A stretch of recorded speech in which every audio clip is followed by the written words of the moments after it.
Šiltasis sezonas metas, kuomet nagų problemų nebepaslėpsite po uždara avalyne. Tiesa, to ir daryti nereikės, jei suskubsite imtis priemonių, padėsiančių susidoroti su kartais netaip lengvai įveikiamu nagų grybeliu. Nagų grybelis yra plačiai paplitusi liga pasaulyje ir praktiškai jos serga apie 12% žmonių. Ir su juo kasdienybėje susiduriam tikriausiai kiekvienas, tiesiog ne visi užsikrečia nagų grybeliu, nes yra padidinta rizikos grupė žmonių, kurie tą grupę papuola, tai būtų pavyzdžiui padidinto prakaitavimo žmonės, kurie aktyviai labai sportuoja, žmonės, kurie serga imuninės sistemos lygomis, tai būtų kaip diabetas arba živ. Taip pat žmonės, kurie nešioja labai apspaustą avalynę. Aišku, čia labiau būdinga yra moterims. Moteris mėgsta įsisprausti savo kojytes į batelius ir dar galėčiau paminėti žmonės, kurie peržengia per 40. Jau ten prasideda šiek tiek silpnesnė imuninė sistema pas tos žmonės atsiranda ir jie tada būna daugiau linkę užsikrėsti to grybeliu. Užsikrėsti galima viešo lankymo vietose, tai baseinuose, saunose, pirtyse, sporto klubuose. Tai kad nepasigauti tos infekcijos, to grybelio reiktų nešioti avalynę kvėpuojančią, reiktų ją karts nuo karto dezinfekuoti ir jokių būdų nesidalinti su pažįstamai, su kolegomis savo apavu, kad nepasigauti tos infekcijos arba jeigu pats turi, kad juos neplatinti kitiems. Kaip sako specialistai, didžiausia klaida, kad žmonės pastebėję pirmuosius nagų grybelio požymius, neskuba imtis priemonių, o stengiasi visais įmanomais būdais tai slėpti. Nagus lakuoja, avi uždara avalyne. Dažnai dėja žmonės ankstyvoje stadijoje netgi nepastebi tų simptomų arba jeigu pastebi, neteikia didelės reikšmės, kadangi spalva būna tik šiek tiek pakitusi, ten būna nagų kampučiai šiek tiek pageltę arba tapę matiniai.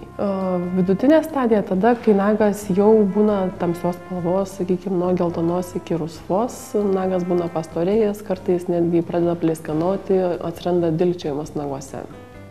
Čia yra ta sunkesnė stadija, kada žmogus būtinai turėtų pradėti gydymą, jeigu nenori pasiekti sunkios stadijos. Sunkioje stadijoje nago plokštelė atšoka nuo nago paviršiaus dažniausiai, tada pradeda skaudėti nagus, kadangi padidėja spaudimas į nago plokštelę, apsiavus batus. Ir gydymas tada būna labai sudėtingas. Gydymo trukmė užtrunka būtent nuo tada, kada žmogus pastebi savo ligą ir kada pradeda gydyti. Ankstyvoje stadijoje gydymas gali trukti 3-6 savaitės. Vidutinėje stadijoje gydymas jau trunka nuo 6 iki 12 savaičių. Sunkioje stadijoje gali būti ir 6 ir 7 mėnesiai, nes kadangi turi nagas visiškai pilnai nuaugti. O kadangi grybelio pažeistas nagas auga labai lėtai, tai ir tas gydymas gan ilgai užtrunka. Priemonės yra įvairios šiai ligai įveikti, sakysim, nuo receptinių vaistų išrašomų gydytojų, nuo vietinio naudojimo tepaliukų, yra homeopatiniai preparatai, yra lazerinis gydymas ir namų sąlygomis ruošti tepaliukai. Tai jeigu trumpai, sakysim, kalbant apie efektyvumą, šiai dienai efektyviausias galėtų būti homeopatinis preparatas. Kadangi jis turi labai dvi didelės teigiamas pusės, tai jis nedaro jokios žalos organizmui ir yra efektyvus jo poveikis. Receptiniai vaistai, jie galėtų būti antroji vietoje, kadangi jų efektyvumas kažkur yra apie 50%. Čia padaryti yra nepriklausomi tyrimai. Tepaliukų vietinio naudojimo apie 10% efektyvumas ir lazerinis gydymas būtų taip pat galbūt neblogas pasirinkimas. Tiesiog atlikus apklausą, padarius tyrimus, paaiškėjo, kad gydymas yra pakankamai brangus ir ne visada yra efektyvus, nes tenka kartais pakartoti procedūrą po metų kitų ir netgi pritaikant tos pačius receptinius vaistus, kad įveiktų tą infekciją. Renkantis nagų grybelio gydymo būdą, specialistai rekomenduoja įvertinti kelis dalykus – efektyvumą bei galimą šalutinį poveikį. Nes, kaip minėta, grybelio gydymas gali užtrukti ilgai, todėl labai svarbu pasirinkti kuo natūralesnės priemonės. Ypač Jungtinėse valstijose populiarus yra preparatas Zetacler. Kadangi jis yra būtent gaminamas Jungtinėse valstijose kompanijos Healthbuy, kuri įkurta 2002 metais, ir šis preparatas yra užsitikrinęs jau teigiamą rezultatą ir sulaukęs labai daug teigiamų atsiliepimų. Jis pagamintas yra natūralių žolelių pagrindų, aliejų pagrindų ir nedaro jokios neigiamos įtakos vidaus organams. Tai būtent yra dvejopo veikimo principas – tepaliukas ant nago ir purškalas į burną. Rekomenduojama naudoti šitą preparatą 2 sykius dienoje, tai ryte vakare būtų patogiausia. Aišku, kurie turi galimybę, gali naudoti netgi 3 sykius. Tai sakykime, ryte atsikėlėt, pasitepėt nagą, pasipurškėt į burną. Ir lygiai taip pat vakare. Specialistės teigimu, purškalas padeda organizmui stimuliuoti imuninę sistemą ir taip efektyviau kovoti su infekcija.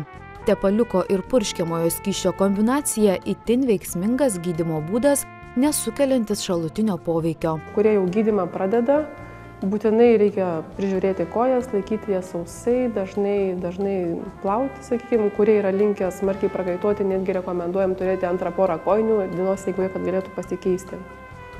Ir gydymas yra dėja labai ilgas, reikia gydyti tol, kol nagas suauga pilnai, tai trunka iki 6 netgi mėnesių. Jeigu sunki grybelio stadija, aišku, jeigu grybelio stadija dar nėra pasiekusi sunkios stadijos, tai gydymas gali trukti iki 3 mėnesių, iki 2 mėnesių. Antras preparatas yra Funginix. Jo veikimo principas yra panašus į Zetaclear. Funginix tiesiog yra vieno poveikio, tai yra vietinis tepaliukas, kuris tepamas ant nago, taip pat rekomenduotina tepti 2-3 sykius dienoje pagal galimybę. Jis taip pat yra labai populiarus. Pasirinkimas yra individualus kiekvieno žmogaus. Paprastai, kai žmonės užduoda tokį klausimą, kurį pasirinkti, aš pirmiausia paklausiu, kaip jums arbatmedžio aliejaus skonis. Jeigu žmogus, sakykime, ar alergiškas, ar jam tiesiog nepriimtinas šis skonis, tada mes rekomenduojam Funginix, kurio be purškalo, tai tiesiog tepaliukas.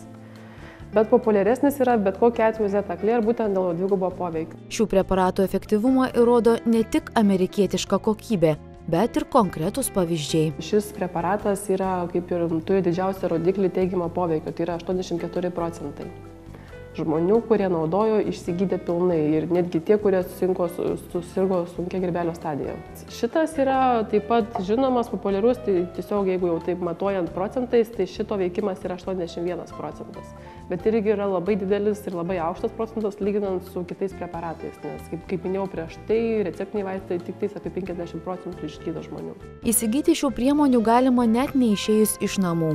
Atstovai garantuoja nemokamą pristatymą į namus visoje Lietuvoje. Nelaukite, kol nagų grybelis subjauros visus nagus. Gydymo imkitės vos pastebėję nago pakitimus.